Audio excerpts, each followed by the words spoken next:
7, 6, 5, 4, 3, 2, 1. You'll never have the sacred stone.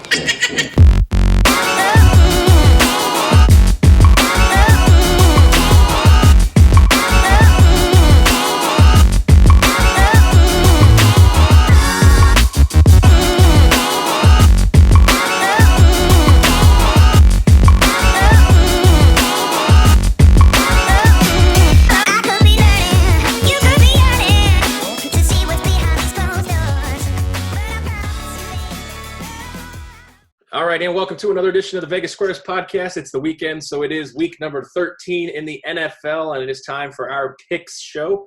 Got the full crew here this week. Mr. Tony Johnson, Token Tony, and Spike join me along this road that we call betting. It has been quite the up and down roller coaster. Spike has had multiple outbursts the last couple of weeks because he has not only lost the lead, but he is leaking behind Token in what can only be described as 2020 in a nutshell, Token winning the contest. Gentlemen, we got a couple of things to talk about before we preview week number 13. The first thing, I put out a poll. I want to kind of talk about this since it is the holiday season. I put out a poll on your favorite Christmas movie. And I gave four choices: Elf, Christmas Vacation, Christmas Story, and Home Alone. And obviously, if you wanted to comment... Token! Elf? Who the hell likes Elf as a Christmas movie? You know what? For like a day and a half, Elf was leading. So. A lot of people like Even like my girlfriend's laughing at that. A lot of people like Elf, Token. I think it's a little odd too, but yeah, a lot of people really like it. It's a thing. Mm-hmm. Yeah. So, all right, well then kind of what I want to know is currently, as it stands, there's a day left in the poll from when we were recording here on Friday night. As it stands, Christmas Vacation is leading.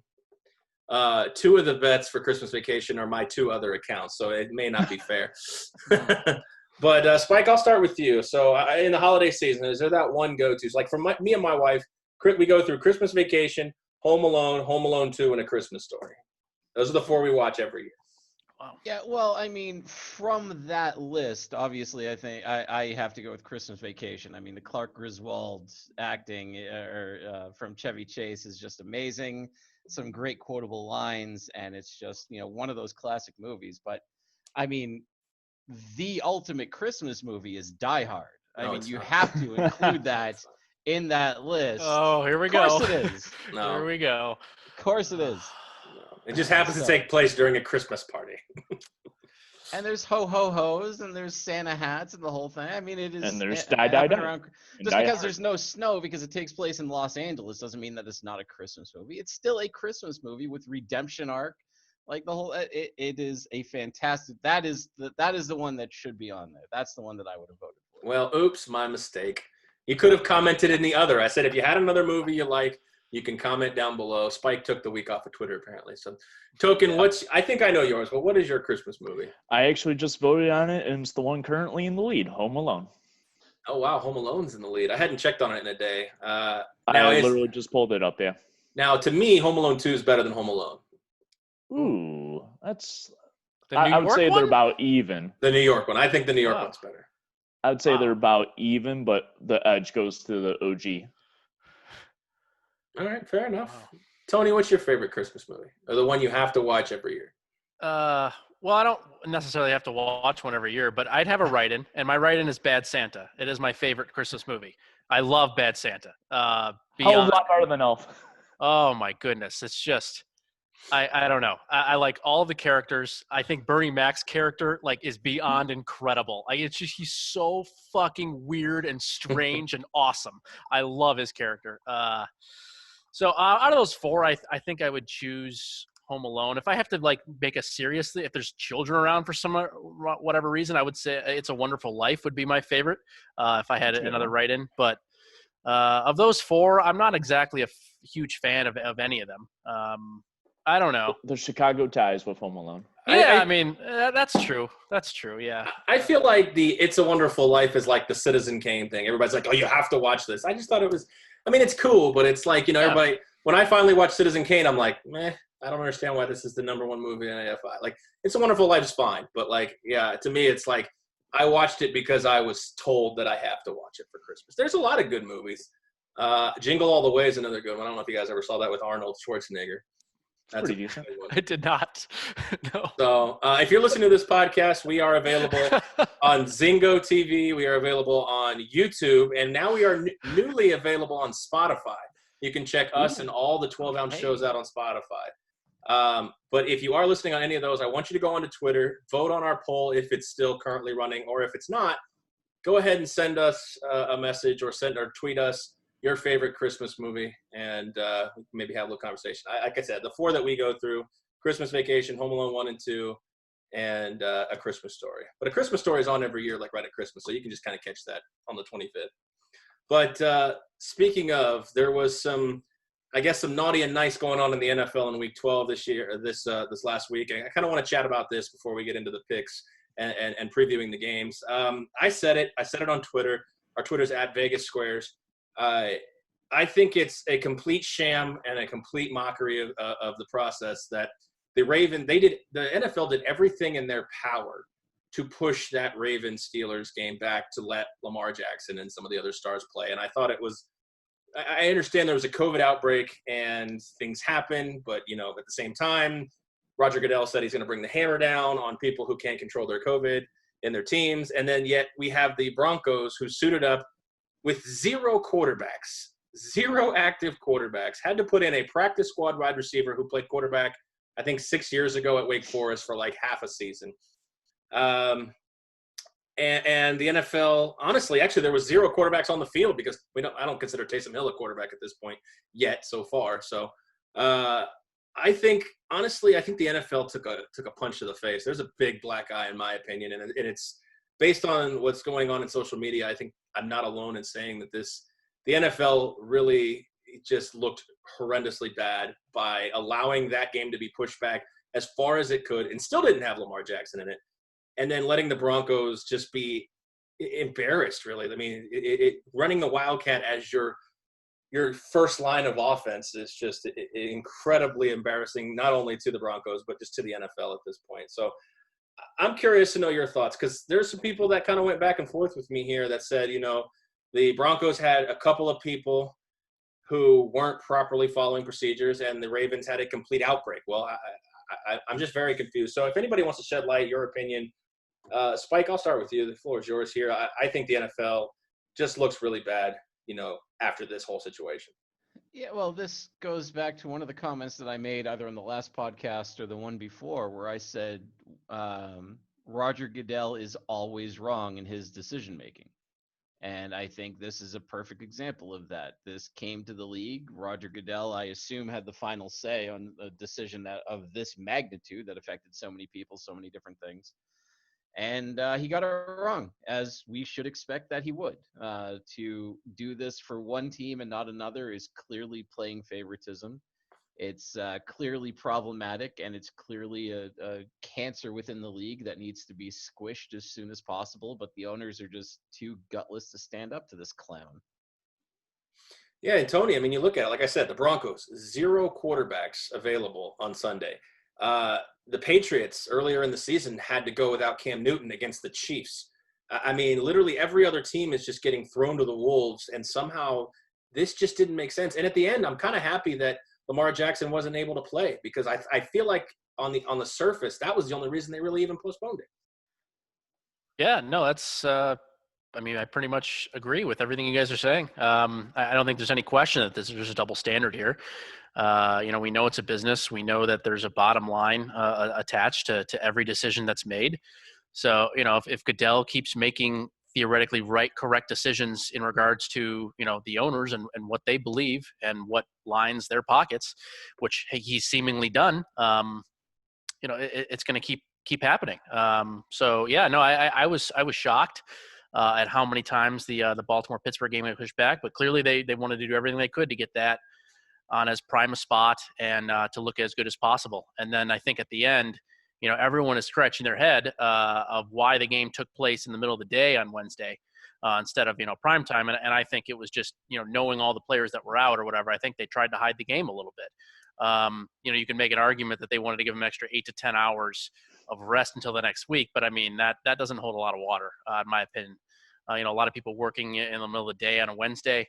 I think was as good of a spot as you're going to have to try to hide a game that could have been potentially very embarrassing, a la the Final Denver score. New Orleans game. Yeah. I mean, but they were able to hide the Denver New Orleans game a little bit in the afternoon, up against Kansas City and Tampa Bay, which I think the great majority of people were watching, certainly. So yeah, I mean, even the market, from what I understand, the Denver market cut away from that game sometime in the early part of the fourth quarter, which is really rare for a home market to cut away from their own game.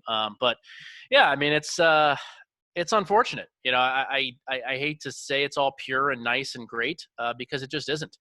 And it's something I don't think about very much, especially during the year. To be quite honest with you, I'm just trying to come up with good bets and make money at this. But it's a shame. It's a shame that such a good sport, can be ruined by so few people sometimes. Yeah, and token for you and Tony Johnson, since Spike and I were in such a giving mood this holiday season, we decided to let you keep your picks of New Orleans -6.5, and I think Tony had the under. So consider that our gift to you for the holiday season. It would be the same if I manned up, made the bet myself before the line changed, and I still even like to have 16.5. Is that what it moved to? Yeah. Yeah. Oh. Well, at first it moved to 14.5, and then it jumped 2 points very quick. Yeah, it's just considered a gift. Just say thank you, and we'll move on. I lost my side, so I'm not taking it. They're not a gift from you. That's bullshit. I had the over, and it. Oh, you had lost. the over. I'm sorry. Yeah, so I Keep take the nothing change, you from filthy you. animals. I thought you had the under in that, so my apologies there. It's okay. I'm sorry that Denver couldn't get anything in the end zone there. Yeah, that's fine. I accept my loss. I took it on the chin as you should. So yeah, no problem. Fair enough. All right. Well, now I feel kind of bad. Then Merry Christmas, token, or whatever holiday you celebrate. There's a free pick for you because token needs more points Hanukkah. to move away from us at this point. So, all right. Well, speaking of points, let's go ahead and recap the standings here through 12 weeks. All right, through 12. It's just like I'm plummeting here, so I don't like actually going through the standings. Oh, we do. But through 12 weeks, Aaron is still bringing up the rear with 24 points. Tony Johnson in third place with 27 points. I am in second place with 30. And the fuck 2020 mantra continues with Token Tony sitting at 35 points, a full week over everybody, which is just absurd. I fucking hate this year. I'll tell you what, though, if you faded the podcast, you'd be doing all right. Even if you faded Token, if you faded the rest of us, I mean, consider this. Token's in the lead with 35 points out of 60. So he's 35 and 25. So it's not fantastic. So it's feeling like a fade the fuck out of the podcast. Yeah, I mean, if you faded all of our picks, I mean, you'd be minus the juice right around even, maybe a little ahead. You're also getting the worst of it, though, too. So, I mean, you have to fade and take a worse line in theory as well. So it's, I mean, I know I've lost one on the flip, at least that I can remember. I'm sure one of the other three of you have as well, at least one. So, you have to incorporate that too. I mean, I'm not trying to make it, sound any worse than it is, but it is reality. Well, I think next year when we talk and we discuss if there is a next year, I'm sure there will be a next year in the NFL, but I'd like to get it, even if we do separate contests, I'd like to get at least one of our contests as a mirror image to the Circas and the Westgates as we can. We can still do this push the line thing, but I'd like to get one. Ultimately, I wouldn't even mind joining the Westgate or the Circa as a unit here, so that'd be fun. All right, so let's go ahead and thank the sponsors here, and we'll take a quick commercial break before we jump on the other side to preview the games here. I want to thank, obviously, first and foremost, 12 Ounce Sports Network and Zingo TV, and now our newest affiliate here that airs us is Spotify. So thank you to all those networks. And our title sponsors, Vice Golf and Fanatics.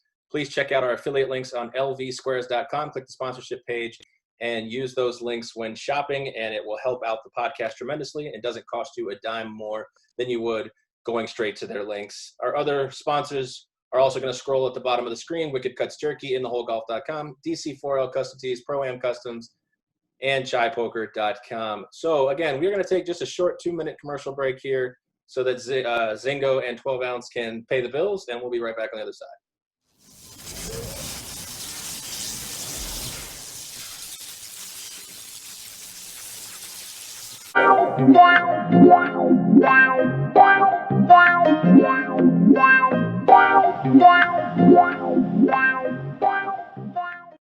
Welcome to MyBookie. You're ready to create an account and start making money, and we're here to help. And remember, you can get a bonus of up to $1,000 on your first deposit. Now you're ready to bet.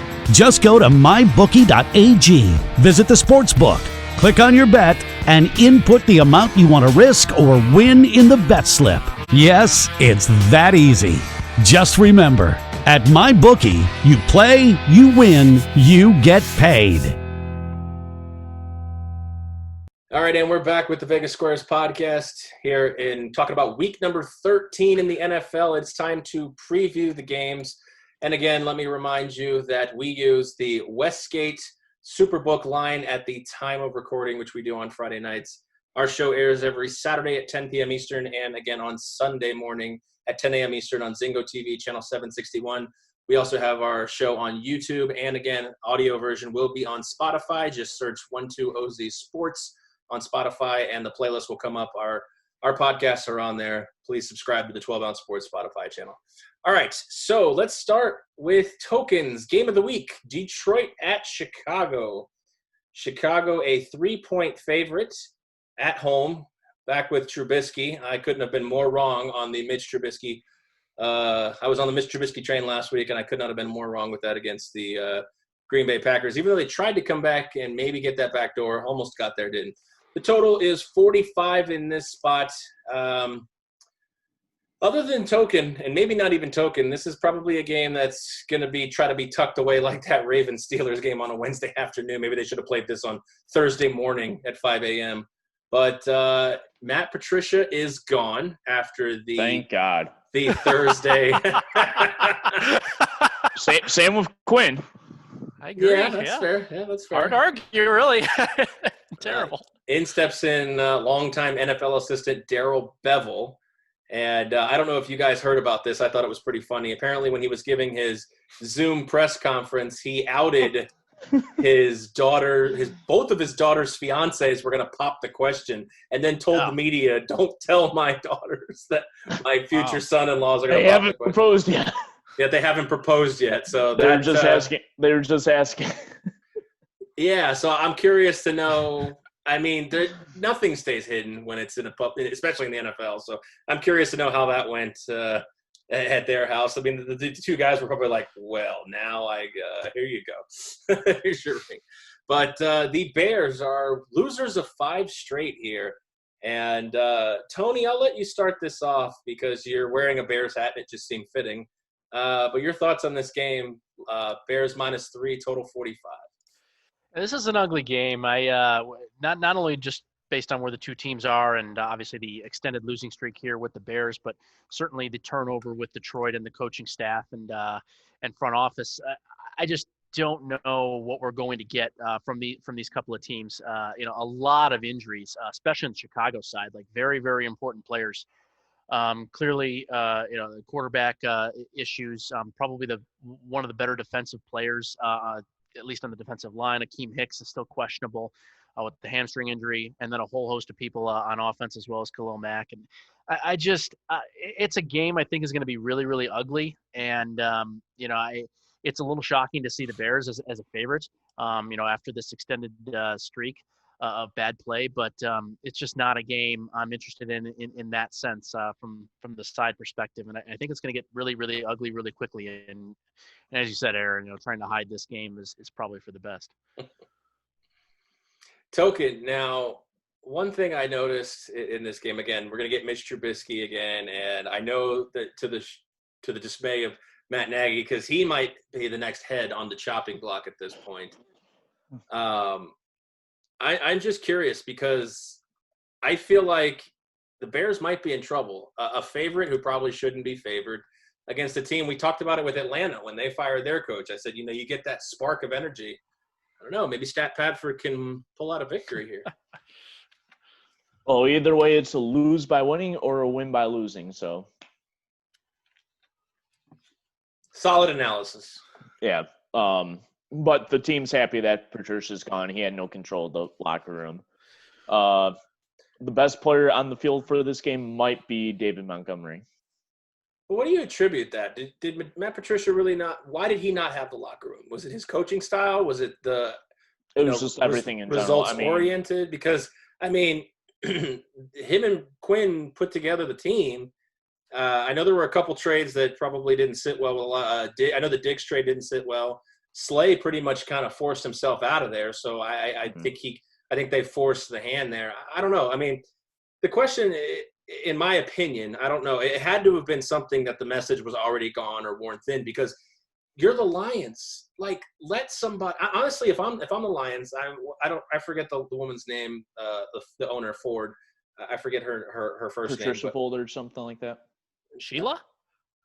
Whatever. The point being is that I understand that she doesn't probably have a lot of time left, but at the same time, like, everyone who goes in there, including Jim Caldwell, the previous coach who had a winning record, you're not a Super Bowl contender. Give a coach 5-6 years at this point. I understand that's not the way the NFL works anymore, but where are you going? You're not going anywhere. Give somebody a track record. There's talks that, you know, if Harbaugh gets the axe, that he might be the next Lions head coach. Somebody's got to have, like, I don't know. Somebody's got to have at least five years to do something. And I know that doesn't exist. I wouldn't mind either Jim Caldwell again or Jim Schwartz again. So, I don't think they go either route. Wow. I don't think they go either route, but I was not ever a fan of Patricia. And I'm surprised they gave him that long after taking over a 9-7 team. I mean, and then they're going to put in Darrell Bevell, who was the offensive coordinator. Obviously, the offense isn't doing well, so this ought to be a treat/joke. Spike, is this a thank you next game for you, sir? Sort of. I mean, it's still kind of interesting that both of these teams are technically still alive for the divisional race. I mean, I know it's an uphill battle, but the fact that we have two sub-500 teams in Week 13 that potentially could maybe take over. Huh? What'd I say? Lots of bad things. What? Winning the division race? Why not? I mean, obviously Green Bay is going to win it, but it's not like either of these teams are so completely out of it that they wouldn't be able to do it. Have you looked at the records lately? I mean, You're playoffs, 3 sure, versus but- 4 and 7. I mean, you're technically not wrong. I mean, they can still win the division. That's true. if Mathematically, Green Bay loses yes. out Yes. and Detroit wins out, then I mean, And they have to have a lot of luck to happen on top of it, too, including a few nuclear bombs hitting Ford Field, and maybe that might happen. it's potential, but I'm saying that they are not mathematically eliminated. Like, these are teams that are still in it. That's true. The Jets are mathematically eliminated. I think they're the only team. So Yeah, the Jets are the only team mathematically eliminated from the playoffs right now. Jacksonville still got a chance. Yep.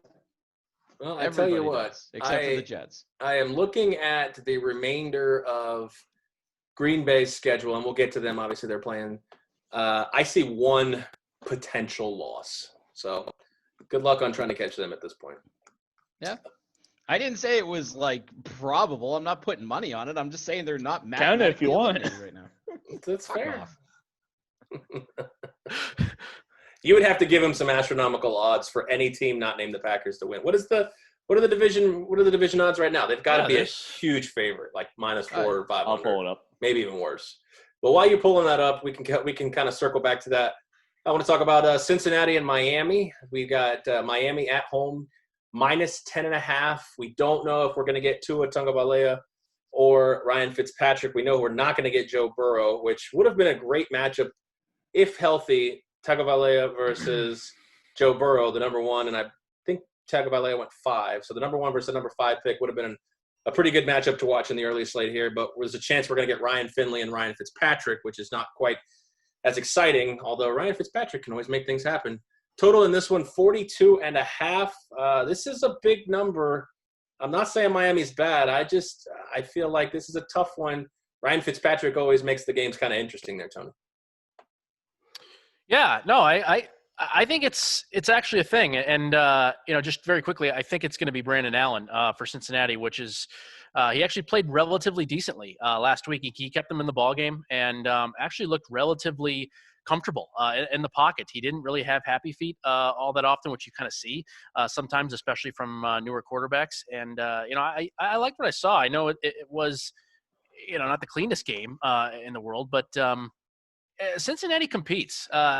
Again, no matter who the quarterback is or really who's playing, I know they haven't had Joe Mixon for a while. They've competed hard in every game, and I really like what we've seen from not only the staff but from both sides of the ball here. So I think Miami could very well be in a ball game in this one. I don't really care which quarterback plays for Miami.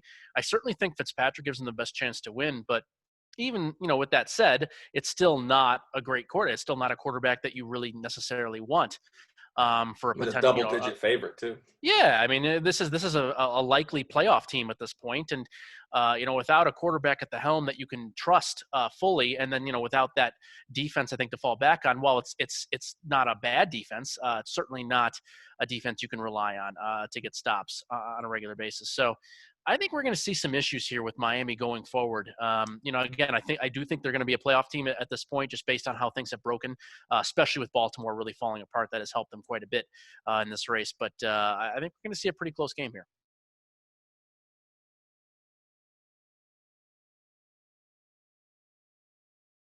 Nothing out of me about this game. So Yeah, I could see. Yeah, I'm sort of in the same boat as Token, although I won't be nearly as silent about it. I just, without Tua, without Joe Burrow, this is not a game I tend to care about. And with Tua, not only the benching, but apparently he has a hurt thumb and he's been limited at practice. This is just not one I plan on tuning in for at all. It's just not interesting. Two teams that I probably should care about, but don't. And just, yeah, thank you. Next. All right, fair enough. We'll move on to Indianapolis at Houston. Indianapolis coming in as a 3-point favorite on the road against a Houston team that just keeps, every time they get a sense of something exciting going on, they just keep cutting them down. Deshaun Watson, who's been playing incredibly well over the last 6 games, 1,700 yards and 15 touchdowns, is now losing his number 1 wide receiver for the rest of the year, Will Fuller, due to violating the league's policy on performance-enhancing drugs.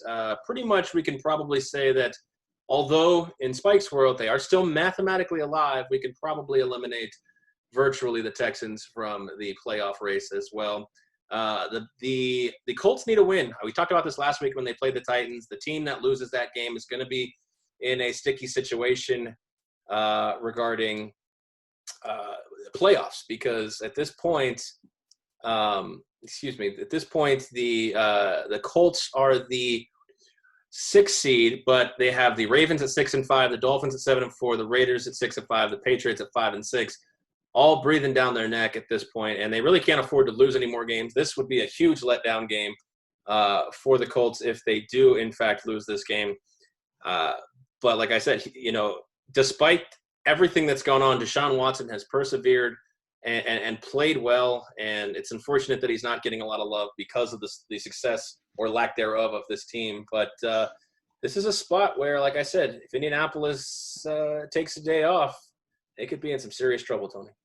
I agree. I know we talked about Deshaun Watson a little bit early in the season, with how high quality of a quarterback he really is and what he's become. I think he's improved every year under center. And, I wasn't his biggest fan. I wasn't a detractor. Certainly it just was a wait and see approach for him, but I'm a huge fan of this guy, and he seems to get better even on a weekly basis on a really, really bad team that's going nowhere.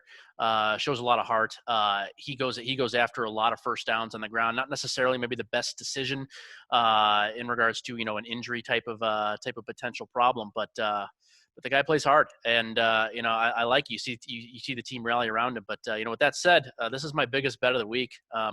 Unfortunately, couldn't put in this contest because the line has moved too much. But I grabbed Indy -2.5 late Sunday night, and the lines came out Covered a little bit at Houston plus 3.5 here for the middle at 3, but still a little bit outstanding on the 2.5. And I just think this is a really good spot for Indy.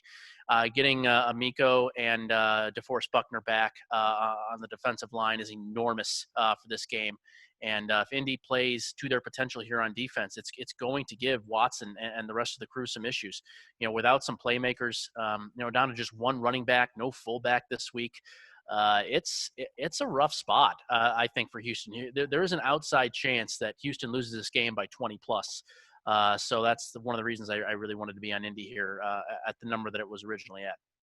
Not only that, Token, you talk about the weapons. Fuller gone. DeAndre Hopkins obviously gone. They released Kenny Stills. At this point, they have Brandon Cooks, Kiki Kuti, and I forget the other guy. I mean, Randall Cobb's hurt as well. They had another guy on the. They just brought up from. His name is escaping me at this point, but there's not a lot in the cupboard there for Deshaun Watson. So if somehow he does have a big game this week, that's just a testament to how great he can be and is right now. Yeah, absolutely. I mean, that's why the line hasn't moved way too much. I mean, Deshaun Watson is definitely a playmaker, and this will be actually a decent one to watch. Probably not the game of the morning slate, but one not to overlook. Yeah, and Spike, I'm going to go ahead and give you kudos because last week you said that Derrick Henry would rush for close to 180 yards, and you nailed it. And so that was your bold prediction of the week, so kudos to you on that one.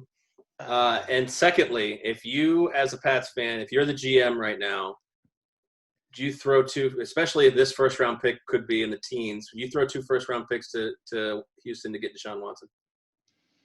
Oh. I think, yeah. I mean, I know that there's probably, 3 quarterbacks coming out in the top 10 in the draft. If you can't get one of those, then, yeah, I think you have to try to look for somebody like a Deshaun Watson. It depends on who you listen to in Patriots land, though, as to whether it'll be Deshaun Watson or Cam Newton as the starter for the Patriots next year, because both of those guys are being floated around. I don't think they pay Cam Newton the kind of money he's going to ask for, so Deshaun seems much more likely to me. One of the things about Deshaun in the last, I think I read, last 6 games, 0 interception, 60 or 70% completion percentage, which is absurd. I mean, these are really good trends, but now, like Aaron, you were talking about losing Will Fuller.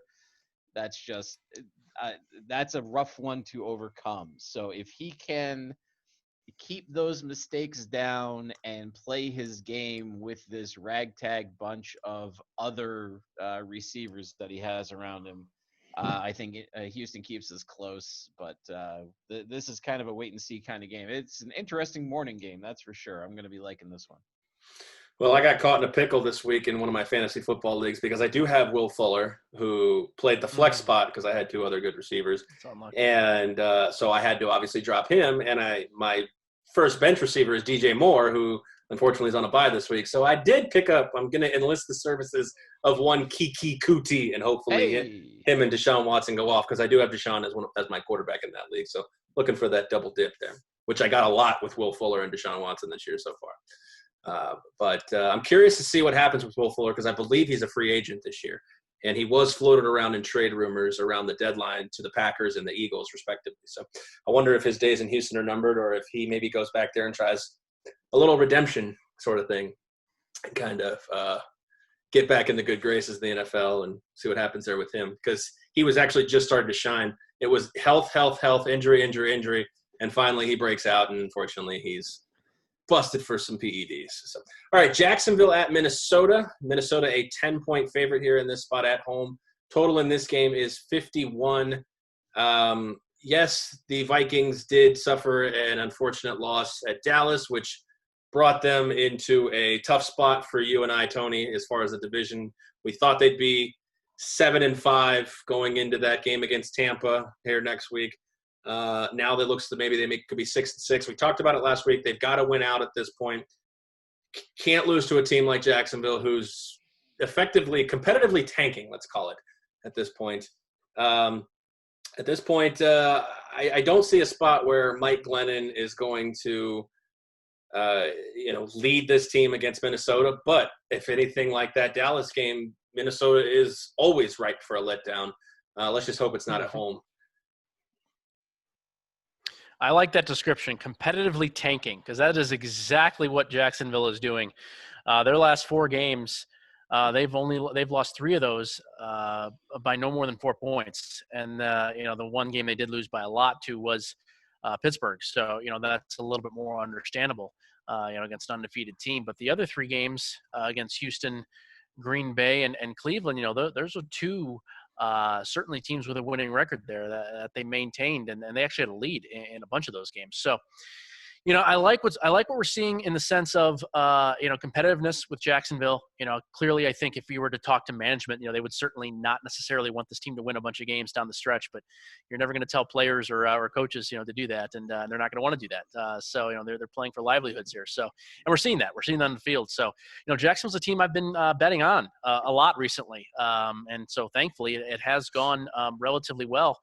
Again, it's as you said, this seems like a spot that makes a lot of sense here with Minnesota kind of barely clinging on, just barely got by a depleted Carolina team last week. Didn't play very well again. It's not a team that can get away with having subpar performances from a lot of guys and still win games with ease. They're just not good enough. Minnesota is not the team that we thought they would be, and they're just not a great team. So. In order for this one to get away, I think everyone has to play A+, and it's just we haven't seen that a lot from Minnesota here. So I'm looking at this one to be maybe pretty close as well. Yeah, I mean, I kind of agree with that. I mean, Jacksonville's keeping these games close. I mean, Tannehill's kind of fighting for some pride and stuff like that. And Tannehill. Our what's their quarterback? Glennon? Like that? Mike yeah, Glennon. Glennon right now. Even though it's pretty much going to be a backup role, but I'm thinking of Tennessee for some reason. Right division, wrong team. But, I mean, Minnesota's got to win games. I mean, Jacksonville can afford actually a win, and they wouldn't change their draft position as well. So, Yeah, I they got mean, nothing to lose. in this spot, not that it ever really matters to an NFL team, Spike, but at this spot, the Minnesota can't care if they win by 1 or they win by 100. It's not college football. It's not gambling. They just need to come out on the top and take this literally one game at a time, because they're still legitimately, even if I know we joke about Tony and I joke about the division ticket, but I mean at this point they are they are 8th. They're tied with the 49ers at 5-6, who have a tough game this week against the Bills. That there's a chance they win this game 6-6. They're in the 7 spot. Yeah, I think one of the things for me for Minnesota is, you can never take a week off. You can never take a team for granted. And a team like Minnesota that needs to fight for the playoffs needs everybody healthy, which is why I think unless Dalvin Cook is 100%, you have to rest him this week. And I don't think they're going to, unfortunately for him, because I think that there's potential for an injury here. I know he got hurt last week. He came back into the game, but that's not something that you want to screw around with the guy that's that valuable to your team. So I don't know. I kind of like the idea of Jacksonville being that competitive tank team. I think that this is a team that is at this point, like you said, fighting for livelihoods, but I think they also want to play spoiler. I know that, the NFC North isn't really much of Jacksonville's concerns being in the AFC South, but I still think that those guys are playing for pride and that they want to be the ones that knocked Minnesota out of the running for that last playoff spot. I think that's a big push for them. So could be fun, could be interesting. Not one I'm going to watch, but the storylines are there anyway. Yeah, I mean, I can get down with that thought because, like you said, there's not much to play for when you're, what are they, 1-10 at this point? Something like that. Yeah, 1-10. And yeah, you're right. If it wasn't for the Jets, they'd be in the Trevor Lawrence sweepstakes at this point. But we'll see how it goes. Like I said, the only thing you really get up for when you're 1-10 is trying to knock other people out of playoff position, so that maybe you guys can book a tea time together. All right, so let's move forward to the Las Vegas Raiders traveling west to east, play an early game against the New York Jets. The 0-11 number 1 pick at this point, New York Jets. Token, let me ask you something here. Mhm. I know that the Lions aren't the only team to ever go completely defeated in a season, even though they are the only team to ever go 0-16. Cleveland did. Oh, you're right. That's right. Okay, so fair enough. Then this question really is kind of irrelevant now. But, okay, as a Cleveland fan and a Lion fan, do you want company in that piss-poor, like, record thought process? Like, do you want, hey, it's us, Cleveland, and the Jets? Like, is that something like, I don't know. Like, I know the Miami team who went undefeated, like, always, there was always that celebration when there wasn't an undefeated. That I forget his name, the running back, Mercury Morris, was like, I don't ever want anyone to join us on that pedestal. I know Those guys are idiots. They're just idiots. well, whatever. It's over now. I mean, New England went undefeated, for the regular season at least, and Pittsburgh. That's something you want to be the only ones to do. I mean, You don't want to be the only one to have that. to go in 16, the more the merrier. Just because at this point, It's the holiday season.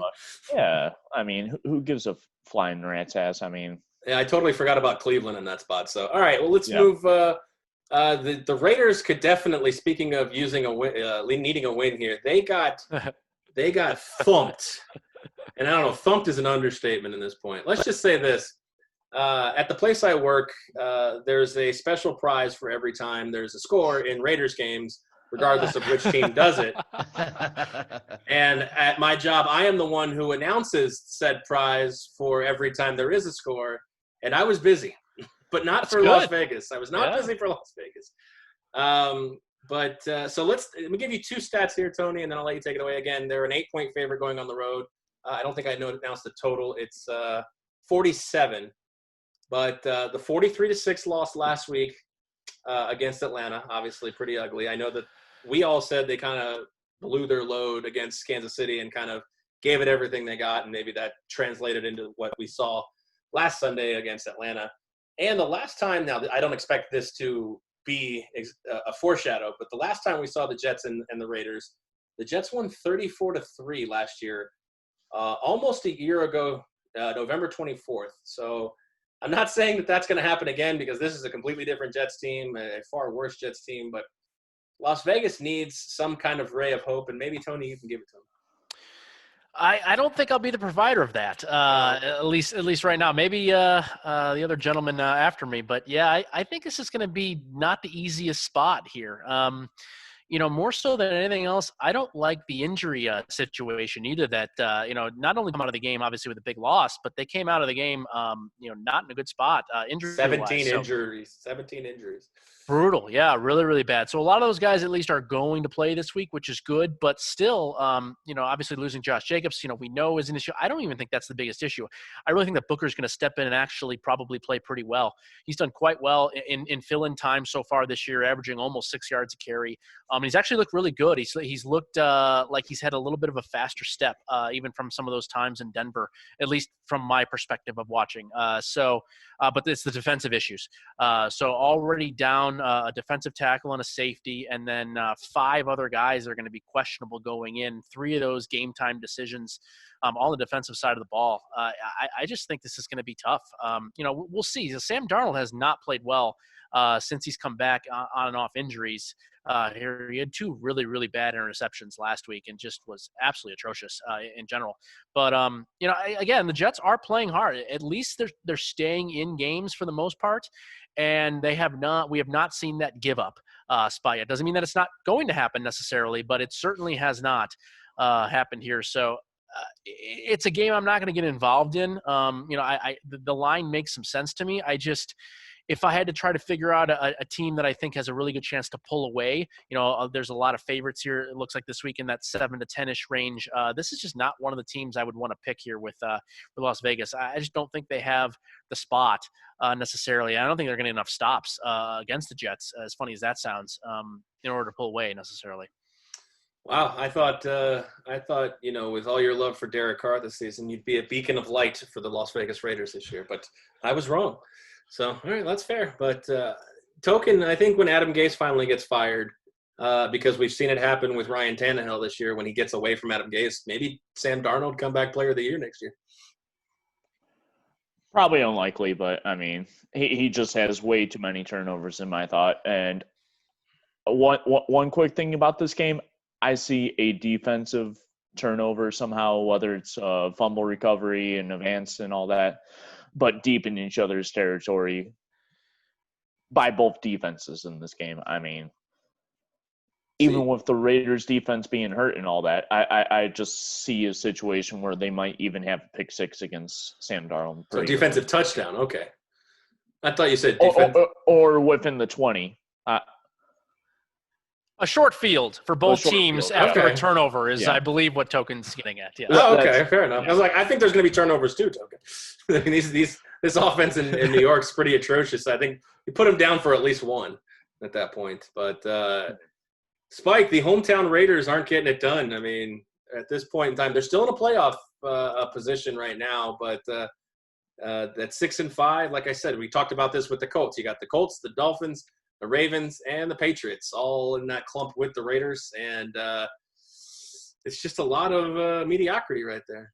Yeah, there really is. And just quickly on last week's game, as a person who took the under in that one, I am very grateful that the Raiders couldn't find their fucking offense, because if they had, any other score would have driven it over. So well, the funny thing is, I think they were on like the 12, and Matt Schaub. Yeah, Matt Schaub. I think the Falcons were about to punch it in again, and Matt Schaub threw a pick. So it actually saved you. I didn't actually watch the game, so I didn't know how it happened. I think it was Matt Schaub. I think he's the backup. It was Matt Schaub. Yeah. It saved you from going 0-4. Yeah, so anyway, I'm happy with that. No, I mean, this is a Raiders team that is winning games that it probably shouldn't and losing games it probably shouldn't. So, like, I don't know what to make of this team anymore. I'm staying the hell away from them. I advise everybody else to as well, because it's not a team that makes sense. Like, how do you beat Kansas City and then lose to some of the garbage they've lost to this year? Just I don't trust Vegas this year. I mean, I don't trust the Raiders this year. I trust the city of Las Vegas. It's just this team stinks. I mean, as a tip of the cap to Tony Johnson, he has said the Raiders play down to the mess all year. They play up and they play down. So, I mean, not saying Atlanta's a horrible team, but they played even further down than playing down to their opponent last week. So Shitter was full in that game. Yeah, that was full of shit. All right, New Orleans and Atlanta, speaking of the Falcons. We got the second time in 3 weeks. We're going to get the Taysom Hill show again this week. New Orleans, a 3-point road favorite. The total in this one is 46. The New Orleans Saints have clinched a winning season for the fourth consecutive year. Looking like they're probably going to win the division at this point. I'm wondering, I said this for 3 weeks now, Atlanta is a team that's scrappy. You don't really want to get out of there hurt like the Raiders did last week. I'm thinking maybe the New Orleans might punt this one at this point. I'm thinking I'm seeing an Atlanta victory here, and I think that's where I'm going with this. But I'm interested to see how you guys feel about this game, because New Orleans, they're winning by just beating up on bad teams. They're not throwing. If they're forced to throw the ball, I'm scared for them. Yeah, it's everyone I've talked to this week so far in regards to both with a few people that actually bet professionally and other people that just, watch games and, enjoy the football. Everyone has a pretty strong opinion, it seems, on one side or the other. Again, I don't know what our picks are for this week, but everyone seems to be on one side. I'm one of the few people, and I'm sure there's maybe others of the four of us here, that I just don't have a side in this one. I can see some good arguments for both spots. Obviously that massive victory for Atlanta, I think, it throws a little bit of a wrench into this game. It's hard to figure out how a team is going to respond after that. Atlanta's not necessarily been the most consistent type of team. They've been a lot better under Raheem Morris for sure, but I don't know. I mean, if you look at like talent-wise, top to bottom, both sides of the ball, I mean, they're pretty significantly worse. They're worse than I thought they would be coming into the season compared to New Orleans. So, I don't know. It's not a spot I'm going to be in. I know a lot of people have opinions, so I'm just going to leave it to, I'm sure somebody's got to have a side on this one, because everyone I've talked to does. Well, that's fair. I mean, I think I slightly disagree as far as significantly worse, especially now. Like, Michael Thomas has been just up and down throughout the lineup. Obviously, he's been out. Him and Kamara are both hurt, although we expect them to play. And not only that, again, 43-6 last week without Todd Gurley and without Julio Jones. They're going to be back this week, Token. So the Falcons really should have all significant weapons. The defense is healthy this year. I know that it hasn't translated to a lot of wins. Again, the Falcons are still 4-7 this year, and being in a semi-tough conference, with the Bucs and with the Saints, they're a scrappy team that can win ball games. And I don't know. I see them pulling out a win here. This one's going to be a back and forth kind of game, and I wouldn't be surprised if it is down to the last second, whether it's New Orleans with the ball or Atlanta with the ball, trying to force overtime in this one. I mean, Spike, I can't trust if the Saints are down and there's a 2-minute drill. I can't trust Taysom Hill to be able to throw the ball. Well, I mean, from what we saw last week in Denver, I don't blame you throwing for under 100 yards. But, 2-3 weeks ago, whenever it was, when Taysom Hill met Atlanta, he threw for almost 250 and 2 touchdowns. So I think it's more about the game plan from Sean Payton rather than the talent of Taysom Hill in this spot. And I think Sean Payton just has Atlanta's number at this point. Well, to be fair, he ran for 2 touchdowns. He didn't throw for 2 touchdowns. Well, the 2 touchdowns, I mean, that's still 2 touchdowns that, came on the board that certainly helped them win. But he hasn't faced adversity yet. I think he might get it this week. I mean, do you think Atlanta is really that different from the Atlanta team this New Orleans Saints team played 2 weeks ago? I mean, not significantly different, but I think the home field advantage matters. I think this series, traditionally, the home team is usually winning it, or it's a competitive game. They're close. They are usually pretty close, yeah. They are close, which is why this line at 3, right on that magic number of 3, probably makes a lot of sense. I think this Atlanta being a 3-point dog is a direct correlation to what they did in Las Vegas last week. If they win that game by a touchdown, then this line is New Orleans -5, 5.5. I agree. So I think this is an overreaction of the line, or giving Atlanta too much credit based on what we saw last week. I don't think Atlanta has what we saw last week in them against this New Orleans team. I don't think Atlanta can do it. Maybe so. Maybe I'd like to see a nice 9-3 package of Saints, Packers, Seahawks at the top here after the end of this week. So. I like clusterfuck. I know you do. Yes. All right. Speaking of clusterfucks, Cleveland and Tennessee. Hey. Tennessee -5.5 at home. Total 53. Big number in this one. We have Baker Mayfield, who's, again, the 8-3 Cleveland Browns. I did not think I would say that this year. Unfortunately, take their 1-4 against the spread on the road into Tennessee, a team who just dusted their division rival, Indianapolis last week. And like you said, Derrick Henry has been running all over everyone that steps foot in front of him. That guy is just, I think that's the number one challenge at this point in the season for every team that lines up against the Titans and make Brian Tannehill beat you. 5.5 is a big number, though. It's a tough one. Cleveland's a lot more improved. They've seen – I hate to say this, and I don't know if it's actually even the reason it's happening, Tony, but a couple weeks ago we talked about it. When OBJ went out, Baker Mayfield suggested that they may be more of a cohesive unit without him. It's looking like maybe hard to argue, true. right? Yeah, it's looking like it's hard to argue. It certainly is. I couldn't agree more with that. I thought about that actually earlier this week too. I remember him saying something like that and trying to, dance around it and, not have it be offensive certainly to Beckham. But yeah, it's a pretty amazing thing with it's really been a quiet 8-3 too. We have not heard a lot out of Cleveland, after all the jazz and bullshit from last year. It's just been a very, very quiet, strong season from Cleveland. Again, now we know that they're just running it down everybody's throat, but it's actually, to me, been more the defensive side of the ball that's been more impressive. Getting a lot of pressure on the opposing team's quarterback, shutting down opposition run. Really, really impressive stuff on the defensive line. Really like what we've seen from Cleveland. And, this is the number one test. If you're going to have a test, it's against Dalvin Cook and it's against Derrick Henry this year. And so we're going to see it, but the thing is, we have seen Derrick Henry struggle against really good rush defenses this season. In fact, he's had really 3 very subpar games against 3 of the premier rush defenses, and this is right now a premier rush defense. Everybody healthy, really, really strong unit, and I think that's what wins the day here. I do think there'll be some scoring back and forth. Certainly, Tennessee will not be put down completely, but this will be a ball game. And, if we had to kind of get in the spot here with trying to find a money line or an underdog, I think that had the best chance to win.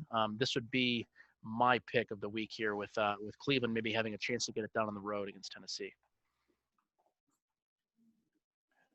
This one is actually my first one out, and I actually picked 7 games as I did last week coming into this one.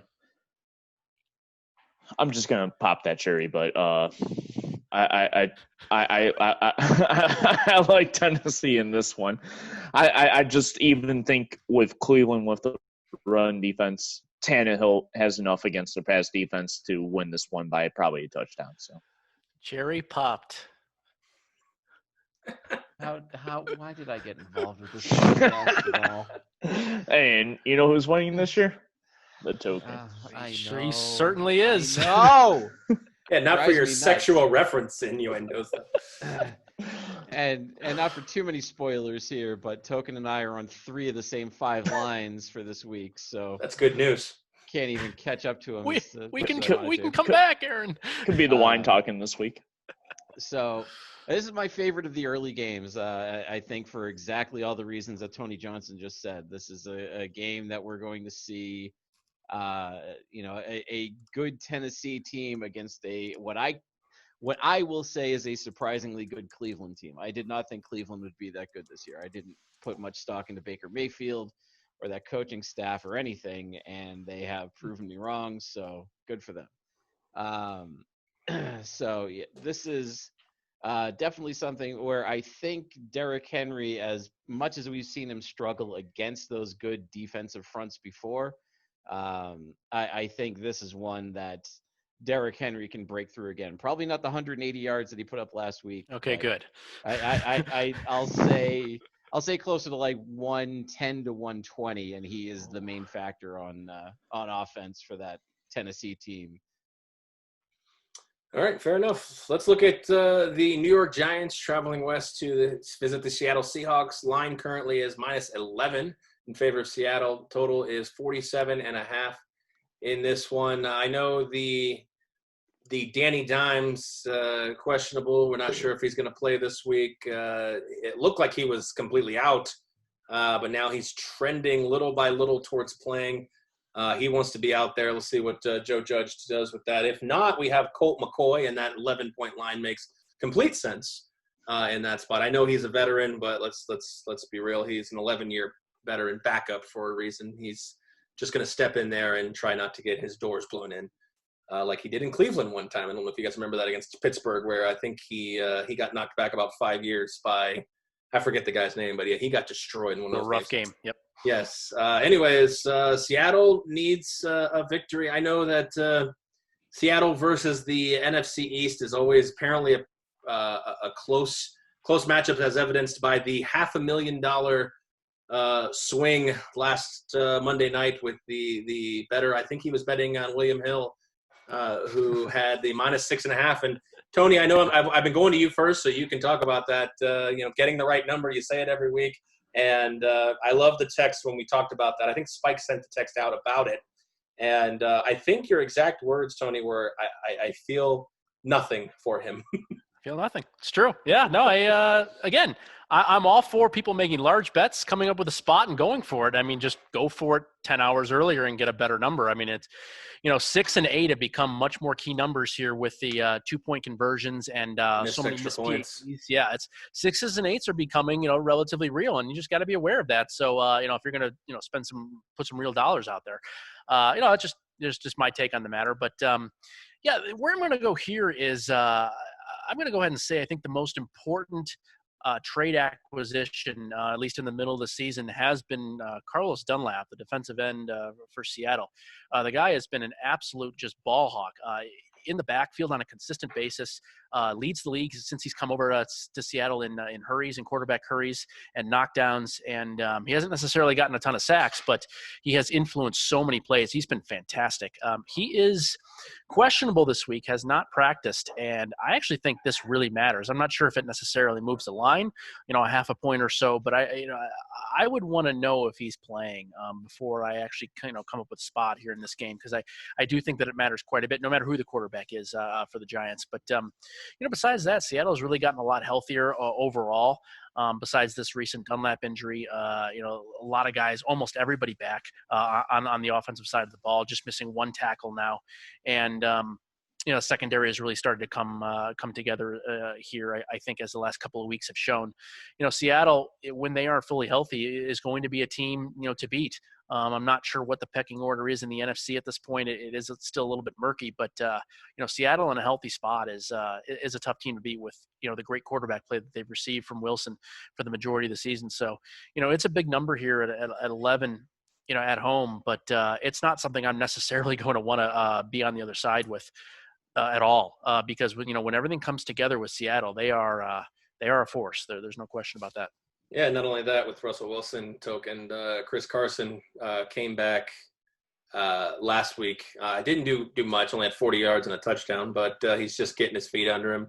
You got that tandem of Chris Carson and Carlos Hyde to kind of help out not only Russell Wilson, but keep that defense off the field, who isn't good statistically, but is getting better, as Tony alluded to, with Jamal Adams and Carlos Dunlap. Yeah, you keep that offense on the field, you keep the defense that's been struggling off. But my main concern is Russell Wilson. Is he the leader that he used to be, even with, of course you got Metcalf, you got Lockett, but that weak offensive line, it's so vulnerable almost.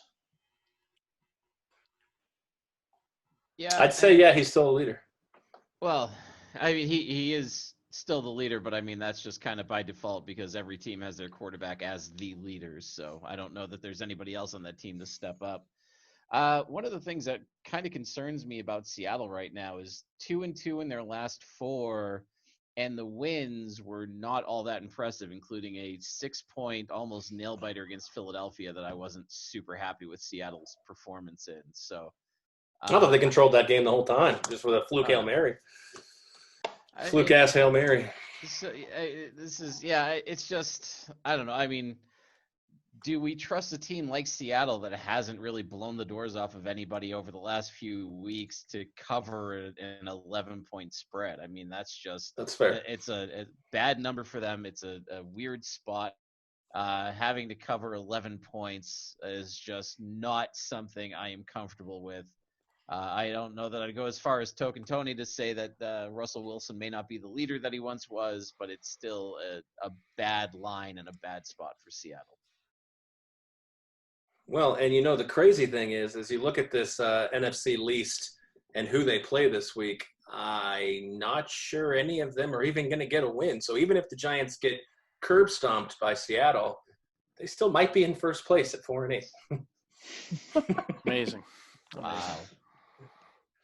So there's that. All right, moving on to LA and Arizona. LA, the Rams took kind of a bad beat against San Francisco.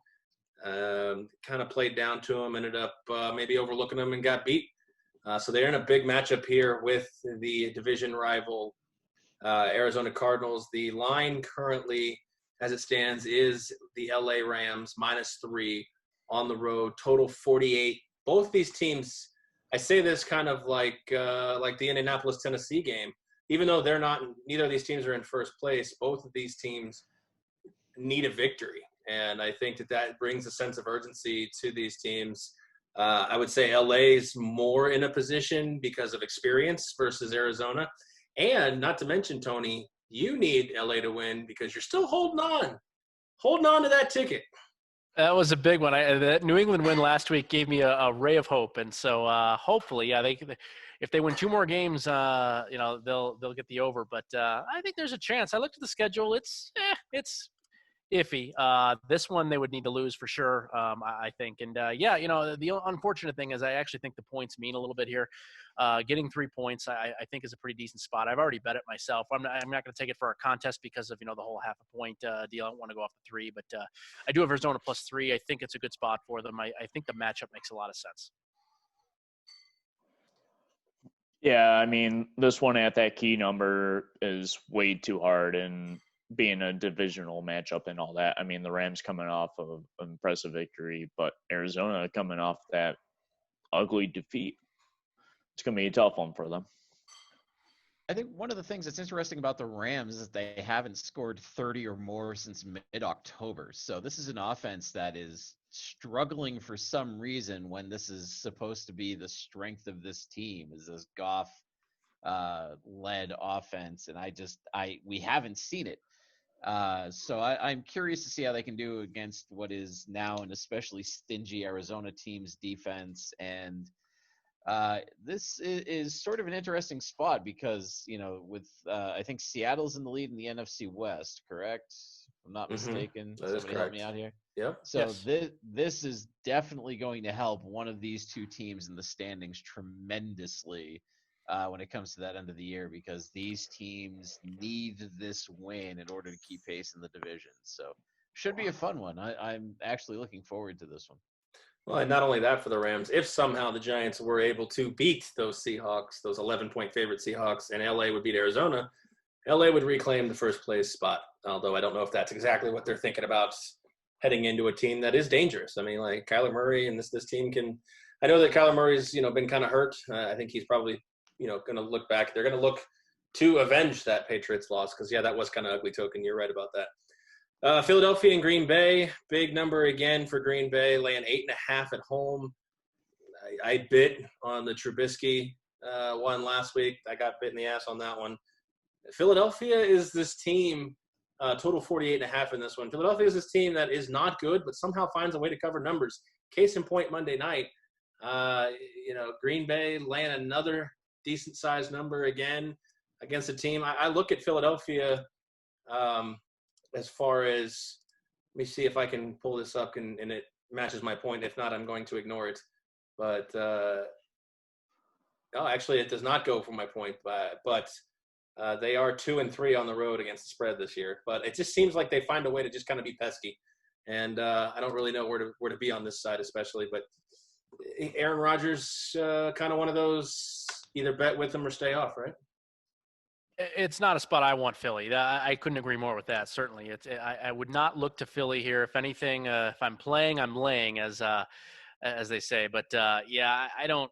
It's just not. Philly is clearly not going to be a team to be reconciled. This year, I think they've shown their true colors finally. I gave them a lot of hope. I held out for a while. I just don't think they can do it at this point. I'm just not a huge fan of Green Bay either. That's sort of the problem with this is, they have a lot of telling really big issues. I think the biggest one is on the defensive line. They get moved off the ball just way, way too often to be a great team. So, I don't know. Again, I think a lot of it gets masked with how good the quarterback is. It's just not something I want to be a part of. That's a very fair point, Tony, on that one. And I mean, this one was my second one out, and if I were to really choose a side, it's definitely Green Bay in this one. So one of the strange things here is that Green Bay is actually leading the league in points for. They have 349 points that they've scored this year compared to Kansas City's 348. So it's only by one, but Green Bay is up. And I think they should be able to add to this lead pretty well this week. It's just I'm with all of you. At 8-3, I can't believe I'm saying this about Green Bay. I don't trust them. Yeah. I don't feel comfortable with them. I don't trust them. And this is not a spot where I would want to have a big amount of money on either of these teams, because you can't trust anybody in the NFC East either. But in this spot against Green Bay, I can't feel comfortable. Yeah, I mean, you look at their record this year and who they've played. I mean, you could argue the Tampa Bay loss. Yeah, that really sucked. They kind of went down there, probably a little cocky. They were 4-0 and kind of got their doors blown in. Blowing the lead against the Colts, yeah, that's a tough loss. I think what happens is they win so easily and so gracefully, especially, I mean, they beat the Saints, a fully healthy Saints minus Michael Thomas. They beat them by 7 in their building.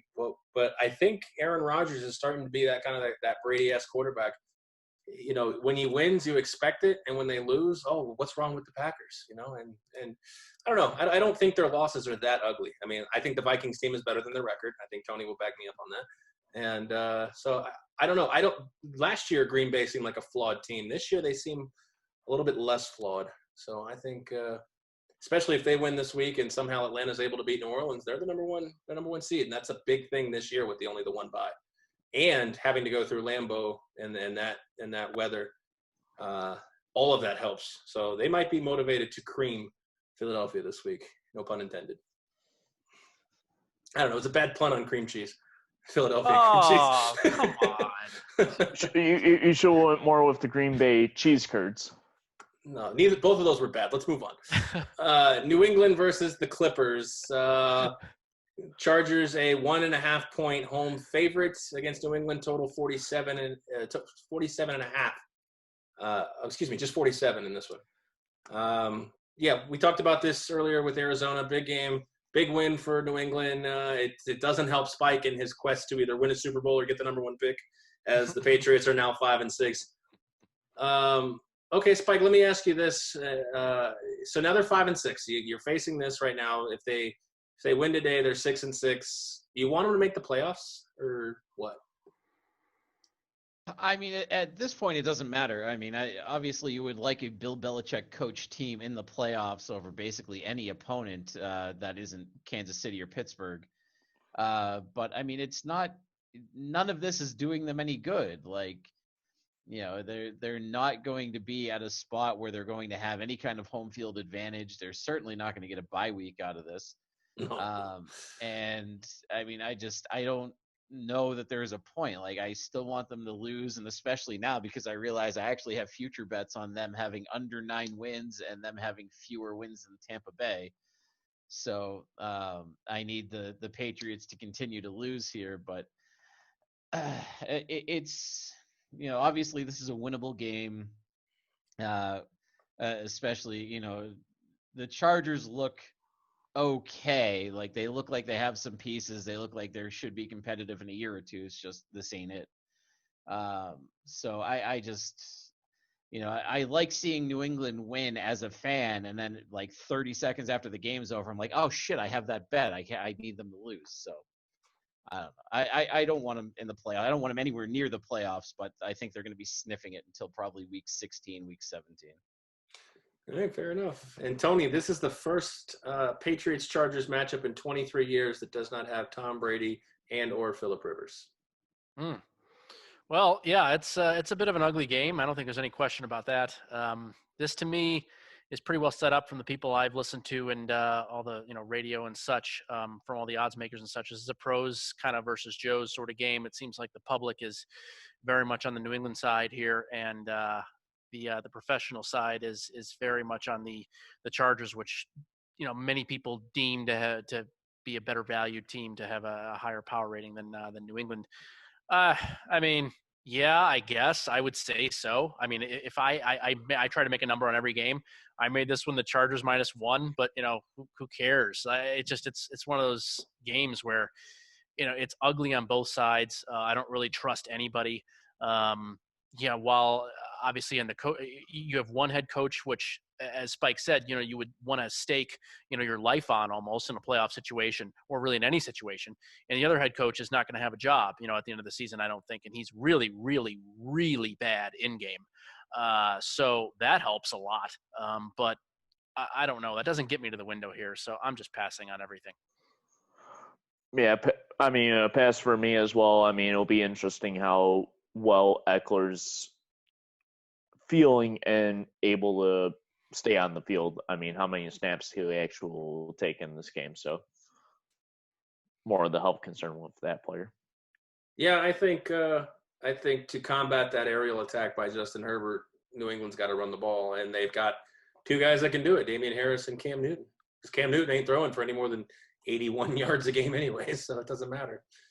All right, the night game, Denver versus Kansas City. Biggest spread of the week. Kansas City, a 13.5-point favorite. Total in this one is 51.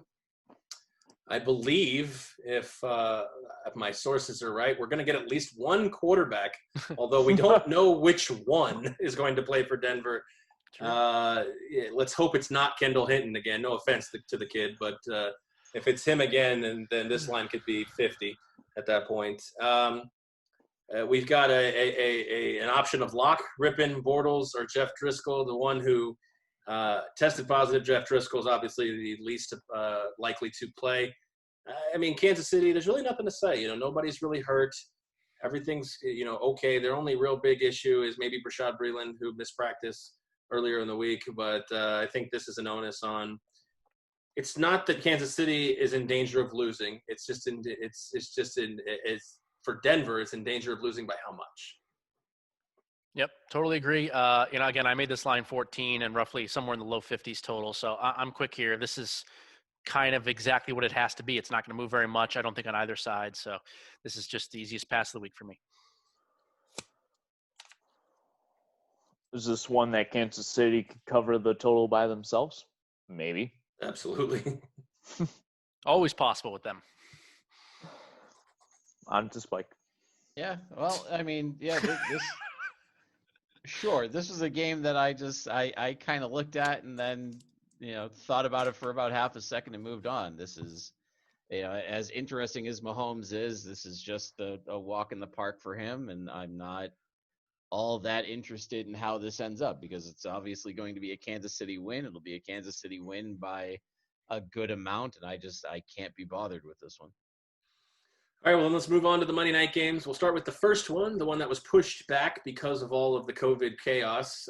Pittsburgh at home versus Washington, the football team. Football team haven't played since Thanksgiving when they drubbed the Cowboys by a large margin. That's always nice to see, the Cowboys losing on Thanksgiving. And then Pittsburgh, a 7-point favorite, total 43.5 in this spot. Another spot, Washington has a chance to really have a pulse in this game, in my opinion.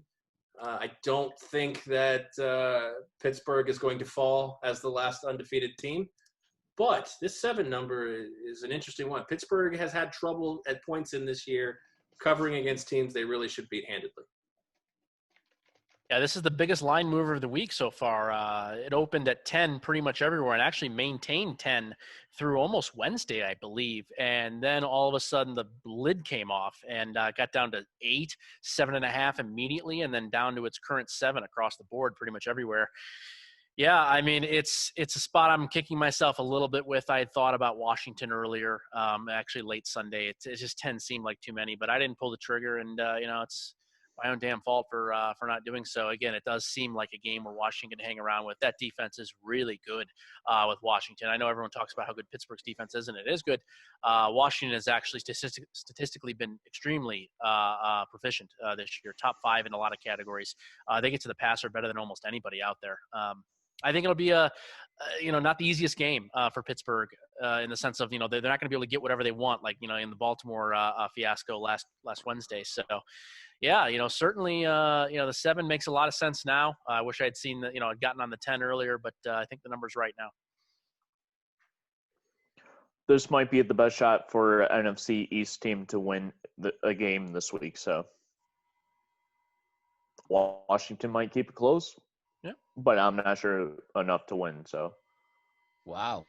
I don't know that I'd go that far. I still think Pittsburgh, just top to bottom, is enough of a better team so that they can win this game. I don't know if they win it easily, but I think the biggest problem for Pittsburgh is the fact that they just played on Wednesday and they haven't had enough time to really rest and work out the kinks and all that, and then to game plan for a team like Washington.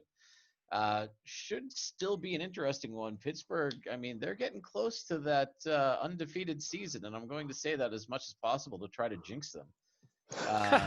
So I just want to see how they do and if they can actually pull it off. And my prediction at the beginning of the year of Pittsburgh winning the AFC North is looking better and better all the time, isn't it? I would say so. It looks like it's nearly a lock if they can get the win and Cleveland loses this week like they're supposed to. So yeah, It I'd say looks as good as your NFC West prediction looks bad. so. God damn it. But I think Token's kind of right though. If you look at solely based on the spread, we don't have a Dallas Baltimore spread, but solely based on the spread, they do have the best chance at actually winning. I give Philadelphia less than 1% and probably the same, regardless of who starts at quarterback for the Giants against Seattle too. So Washington may be the team. It would be weird if the football team of all people in 2020 are the ones that knock Pittsburgh from the ranks of the unbeaten. And the last game is Buffalo I'd say at San Francisco, but we know that's not true because San Francisco is playing their game in Arizona in Glendale for the next 2 weeks, I believe. This game is a pick'em. That one's interesting to me. Buffalo. The only thing I can really say about Buffalo in this spot against San Francisco is they were just here a couple weeks ago, and that crazy-ass Hail Mary, Buffalo should have walked out of there with a win, but unfortunately they didn't. The total in this one, 47.5. 49ers, other than obviously Garoppolo and Kittle, getting a couple people back. Deebo Samuel's now got his running mate, Brandon Ayuk. That could create a very speedy and fast and complementary 1-2 punch for Nick Mullins if he can actually get the job done, which he did last week against LA. Yeah, this is one of those really awkward ass games where you have, across two conferences, two divisions, across the entire nation. It's a very strange game to be playing late in the season here in December. A little bit unfortunate in my opinion. On a neutral site. Yeah, it's just it's really too bad, for a Monday national spotlight kind of game. But it's this is another classic thing. I think the quick look, the easy thing to say is, well, Buffalo seems to be significantly better. They have a better record, whatever. Why is the number this way? Well, San Francisco really came together last week. I think that's the big key here is not only did they win at the Rams, but I think they were better on both sides of the ball, unbelievably enough. Agreed. And it's just when everybody's healthy, this is a team that's tough. Are they out of it technically? By Spike standards, no, they are mathematically in this division. But I don't think it can happen.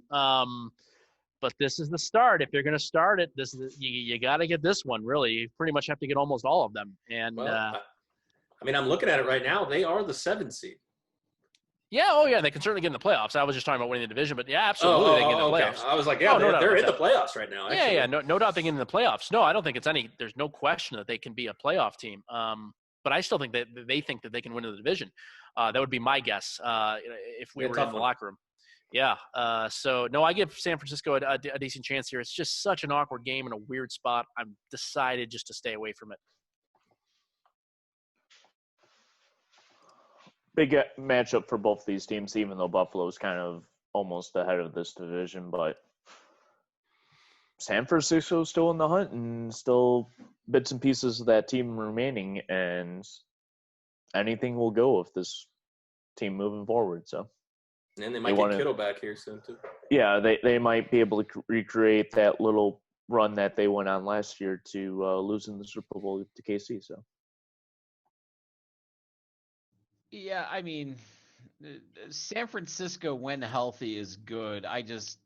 Without Garoppolo / more of a competent quarterback back there, I just don't like the 49ers as they are built.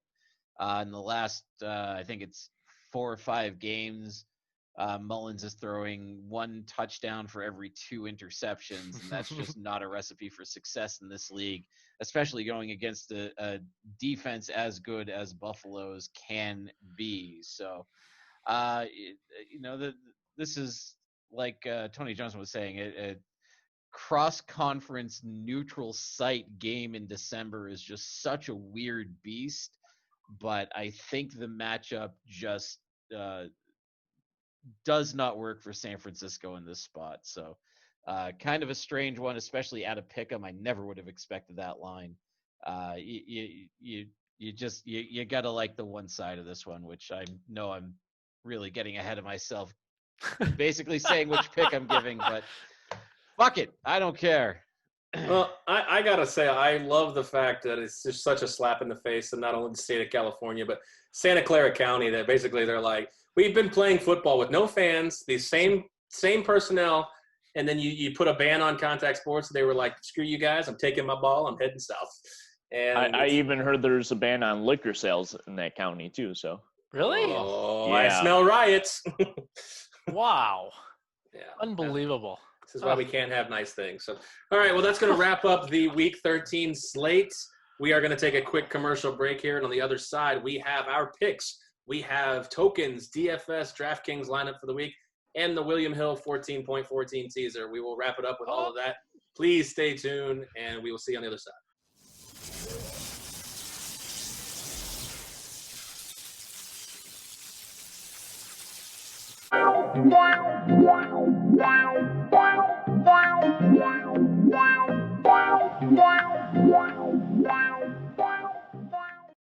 At Amazon, we're pretty good at getting things done. We're pretty good at solving problems. COVID-19 is the biggest challenge we've had to face. But challenges are what motivate us. Like flying masks to our employees around the world. We're doing everything we can to get you what you need, and doing everything we can to keep our people safe. I'm former Navy pilot Sarah Rhodes, and I'm proud to lead our Amazon Air network. All right, and we're back. We wrap up the show here again with the picks for Week 13. We've got tokens, DraftKings, fantasy lineup, and obviously the 14.14 William Hill teaser. So without further ado, Token, you are in first place to start Week 13. Let's hear your picks. let's continue that ride and get even more of a lead. We got Saints -3.5. We got the over 47.5 in the Las Vegas and New York Jets game. Kansas City laying that big number, 13.5. The Giants +10.5. And then Buffalo as a pick'em, moving it to -0.5. Yeah, and as much as I hate agreeing with Token, I'm agreeing with the New Orleans pick, the Giants pick, and the Buffalo pick. I have all three of those on my slate as well. I'm also taking Houston plus the 2.5, and then I never do this, but give me the Patriots. As much as I hate betting with my heart, just I'll take New England in the spot at +1.5.